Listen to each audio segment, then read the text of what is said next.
दोस्तों नमस्कार। मैं हूं आलोक पाठक और आप देख रहे हैं खबर दस्तक। मेरठ में आज दिन भर माहौल गर्म रहा और शाम होते होते खबर आई कि दलित युवती को लेकर भागा युवक सहारनपुर और हरिद्वार के बीच में गिरफ्तार कर लिया। पूरा विपक्ष आज मेरठ में सरगना में उस गांव में जाना चाहता था जहां के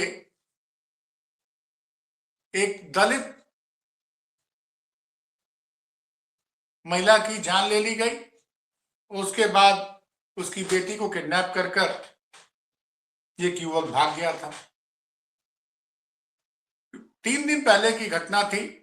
प्रशासन पे बहुत ज्यादा दबाव था क्योंकि अतुल प्रधान सरगना से विधायक हैं समाजवादी पार्टी के और वो बड़े सक्रिय रहते हैं। तो सबसे पहले वो उस गांव में पहुंच गए जिस गांव में घटना हुई थी और उसके बाद योगी के करीबी माने जाने वाले सरगना के पूर्व विधायक संगीत सोम भी वहां पहुंच गए। अतुल प्रधान ने अखिलेश यादव से बातचीत करके पीड़िता को 3 लाख रुपए, पीड़ित परिवार को 3 लाख रुपए की मदद उपलब्ध कराई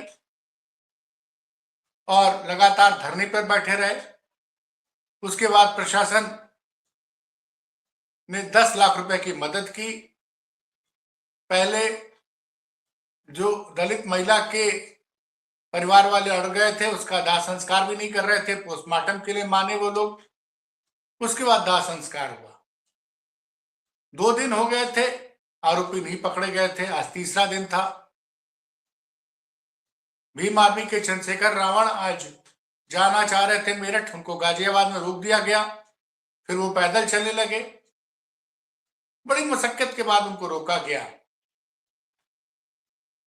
लेकिन आज जो सवाल खड़े हुए हैं उत्तर प्रदेश की कानून व्यवस्था के ऊपर पिछले 72 घंटों से, मुझे नहीं लगता कि उससे योगी जी पे कोई फर्क पड़ रहा है।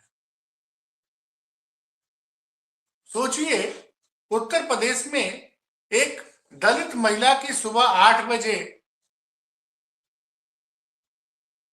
जान ले ली जाती है और उसकी जान लेने के बाद अपराधी उसकी बेटी को लेकर भाग जाते हैं और ये सब होता है सुबह 8 बजे। और योगी जी की जांबाज पुलिस को उसको गिरफ्तार करने में 72 घंटे लग जाते हैं। और आज चंद्रशेखर रावण ने सवाल पूछा कि योगी जी तो कहते थे कि महिला को छेड़ेंगे अगले चौराहे पर यमराज खड़े मिलेंगे। इस मामले में यमराज कहां चले गए? छुट्टी पे चले गए। और एक और तंज कसा कि क्या योगी जी ऐसे भाषण विधानसभा में रील बनाने के लिए देते हैं? दरअसल जो शख्स दलित महिला की जान लेके उसकी बेटी को लेके भागा है वो मुख्यमंत्री का सजाती है। इसलिए सरकार पर गंभीर आरोप लग रहे थे। कई लोग सवाल पूछ रहे थे बुलडोजर कहां है, अब तक बुलडोजर क्यों नहीं चला? मैं क्यों कह रहा हूं कि योगी जी को इस पर कोई फर्क नहीं पड़ता, क्योंकि योगी जी आज दिन में प्रयागराज में थे। माघ मेले में स्नान करने गए, उसके बाद अपने करीबी सतुआ बाबा के यहां दर्शन करने गए, उनके आश्रम में गए। और सतुआ बाबा एक अलग तरह से चर्चा में है। सतुआ बाबा के काफिले में एक 3 करोड़ की डिफेंडर गाड़ी है।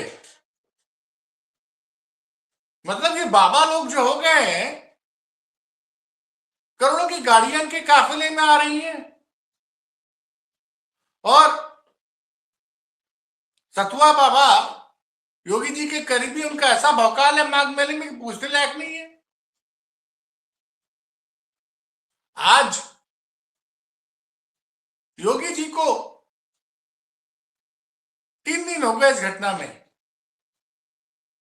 योगी जी मेरठ नहीं गए, उस पीड़ित दलित परिवार से मिलने नहीं गए, और समाजवादी पार्टी ने तो पहले दिन से, क्योंकि अतुल प्रधान स्थानीय विधायक वो लगे हुए थे, और आज तो रामविलास सुमन भी पहुंच गए, आगरा के राज्यसभा सांसद, और दिन भर मेरठ की पुलिस दिन भर परेशान रही, और उत्तर प्रदेश में सवाल उठने लग गया है। इस घटना के बाद तो और सवाल उठ रहा है। देखिए, पिछले 1-1.5 महीने से कुछ ऐसी घटनाएं हुई है जिसके बाद योगी जी के ऊपर विपक्ष बड़ी तेजी से आरोप लगा रहा है कि सजातियों पर योगी जी की पुलिस उतनी कार्रवाई नहीं करती है। कोडीन कफ सिरफ मामले में आलोक सिंह, जो एसटीएफ का बर्खास्त सिपाही गिरफ्तार हुआ है, तो विधानसभा में उसका नाम आलोक सिंह लगने के बजाय योगी आदित्यनाथ उसको आलोक सपाही कहते हैं। ईडी ने उसके यहाँ छापा मारा आलोक सिंह के घर की जब तस्वीरें आई, तो उन तस्वीरों को देखकर उत्तर प्रदेश की जनता, विपक्ष सब सवाल पूछ रहे हैं। एसटीएफ का एक बर्खास्त सिपाही जो नौकरी से निकाला जा चुका है, उसने करोड़ों रुपए का घर बना लिया है, और उसके ऊपर कोई कार्रवाई नहीं हो रही। गिरफ्तार हो गया, लेकिन वहां बुलडोजर नहीं पहुंचा। उसी कॉलोनी में जहां पे आलोक सिंह का घर है, वहां पे जौनपुर के एक ब्लॉक प्रमुख के पति, उन्होंने एक सार्वजनिक सड़क पे कब्जा करने की कोशिश की थी, उसको लेके बवाल हुआ, और उसमें तो ऐतिहासिक हुआ था। स्थानीय पुलिस ने जिन लोगों का रास्ता रोक रहे थे, जो पीड़ित पक्ष थे, जिनके रास्ते पे जौनपुर के ब्लॉक प्रमुख के पति कब्जा कर रहे थे, मेन सड़क पे जो 20 साल से सड़क है, वो डामर रोड वाली, और कॉलोनी के लोगों ने उसका विरोध किया, तो पहले उत्तर प्रदेश की लखनऊ के सुशांत गोल्ड सिटी के तब के थानेदार ने पीड़ितों के खिलाफ भी मुकदमा दर्ज कर दिया। याद करिए, जब वो फिर अगले दिन वो पीड़ित पक्ष किसी तरह से लखनऊ के पुलिस कमिश्नर से मिला और ये सारी जानकारी उत्तर प्रदेश के कार्यकारी डीजीपी को हुई, तब जाके उस शख्स के खिलाफ, जो ब्लॉक प्रमुख के पति थे, उनके खिलाफ एफआईआर दर्ज हुई। आज तक उस मामले में क्या कार्रवाई किसी को नहीं पता चला। वो ब्लॉक प्रमुख के पति भी मुख्यमंत्री के सजाती है। तो लगातार ऐसी घटनाएं हो रही है, और मेरठ का तो मामला ही अलग है। खैर, तारीफ करनी पड़ेगी मेरठ की पुलिस की, जिसने आरोपी को गिरफ्तार कर लिया। अब आरोपी को गिरफ्तार कर लिया तो सोशल मीडिया पर लोग कह रहे हैं कि ऐसे मामलों में जब कोई दूसरा गिरफ्तार होता है तो उसका हाफ, आप समझ गए ना, हाफ इनकाउंटर हो जाता है। तो ये जो एक योगी सरकार में होता था कि आप किसी की दिन दहाड़े जान लेंगे, किसी लड़की को लेके भागेंगे तो आपके खिलाफ कड़ी कार्रवाई होगी, लेकिन इस मामले में अब जनता वही पूछ रही कब बुलडोजर चलेगा। और आज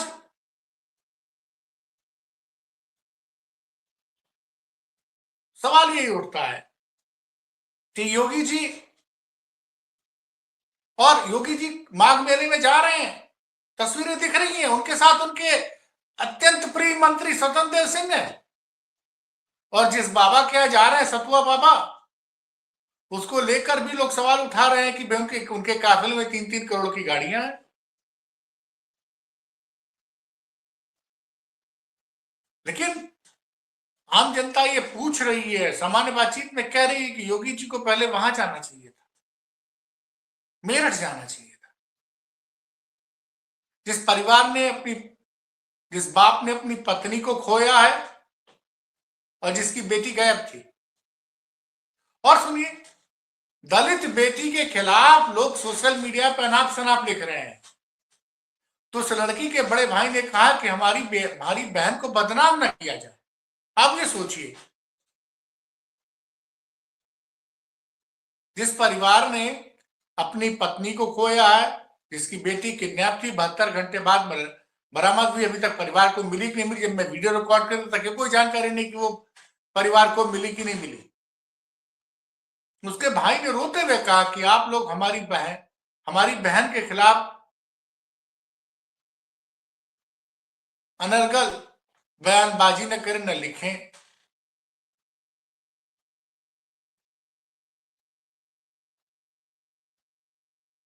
देखिए, दलितों की नाराजगी 2024 के लोकसभा चुनाव में भी भारतीय जनता पार्टी को बहुत भारी पड़ी थी, लेकिन लगता है कि योगी आदित्यनाथ ने उससे कोई सबक सीखा नहीं है।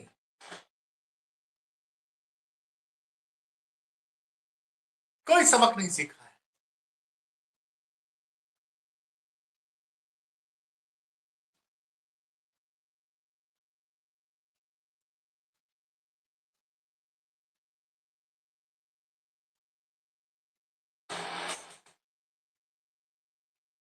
और जो बयान दिया है ना, आज योगी जी के बयान ही उनके लिए मुसीबत बन गए। वो बोलते थे कि उत्तर प्रदेश में किसी लड़की को कोई छुएगा तो अगले चौराहे पर उसको यमराज खड़े मिलेंगे। और जो बोला है ना आजाद समाज पार्टी के राष्ट्रीय अध्यक्ष और नगीना सांसद चंद्रशेखर रावत ने कि क्या रील बनाने के लिए मुख्यमंत्री जी ऐसे भाषण देते हैं विधानसभा में?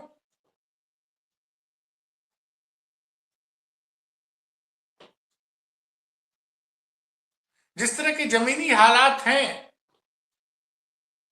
और जिस तरह से समाजवादी पार्टी मोर्चे पर डटी रही, और आज अखिलेश जी ने वादा किया था कि जो मतदाता पुनरीक्षण का कार्यक्रम हो रहा था, सर की गतिविधि जब चल रही थी उत्तर प्रदेश में, उसमें अगर किसी भी बीएलओ की जान जाएगी तो उसकी हम मदद करेंगे। तो आज कई बीएलओ के परिवार वालों की मदद की उन्होंने, पार्टी ऑफिस में 2 लाख का चेक दिया। मेरठ में भी पीड़ित परिवार को 3 लाख रुपए की मदद तुरंत उपलब्ध कराई। तो विपक्ष में रहते हुए भी लगा फोन पे संपर्क कराया था, अतुल प्रधान ने बात कराई थी, अखिलेश यादव ने पीड़ित परिवार से बात की थी।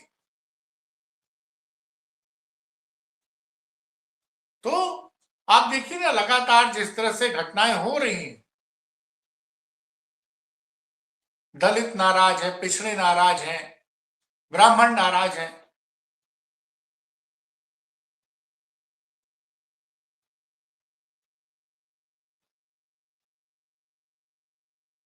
मोहन भागवत जी आज मथुरा में भाषण दे रहे थे कि हिंदू एक हो जाएगा तो उसका दुनिया में कोई कुछ नहीं बिगड़ पाएगा। लेकिन यहां तो विपक्ष लगातार सवाल उठा रहा है। अब तो अखबारों तक में लिखा जा रहा है, लोग नेता आरोप लगा रहे हैं कि अगर ठाकुर का मकान होगा तो बुलडोजर नहीं चलेगा।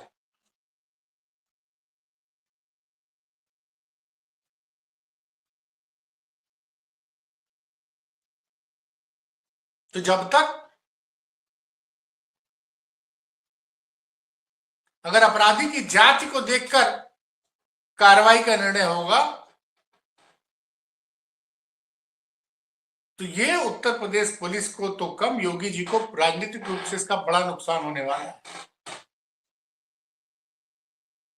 अब 1 साल से कम समय में विधानसभा चुनाव की घोषणा होनी है, और ऐसे में मेरठ जैसी घटनाएं जो हैं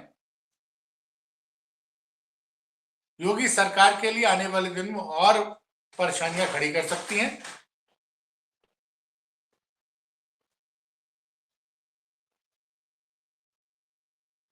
क्योंकि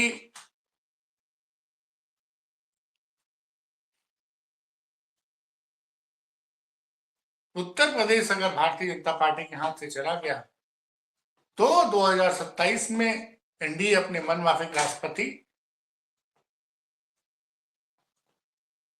मनमाफिक व्यक्ति को राष्ट्रपति नहीं बना पाई।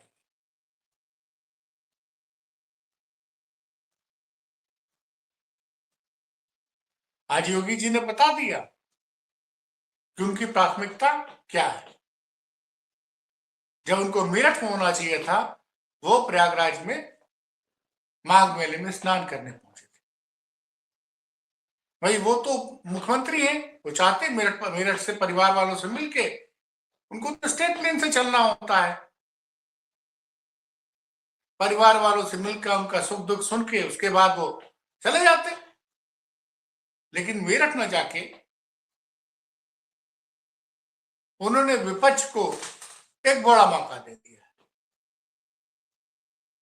या फिर मेरठ जैसी घटनाओं से योगी जी को लगता है कि इन घटनाओं का चुनाव पे फर्क नहीं पड़ेगा, तो ये मुझे लगता है कि ये बहुत बड़ी राजनीतिक भूल योगी जी के लिए साबित होगी। धन्यवाद।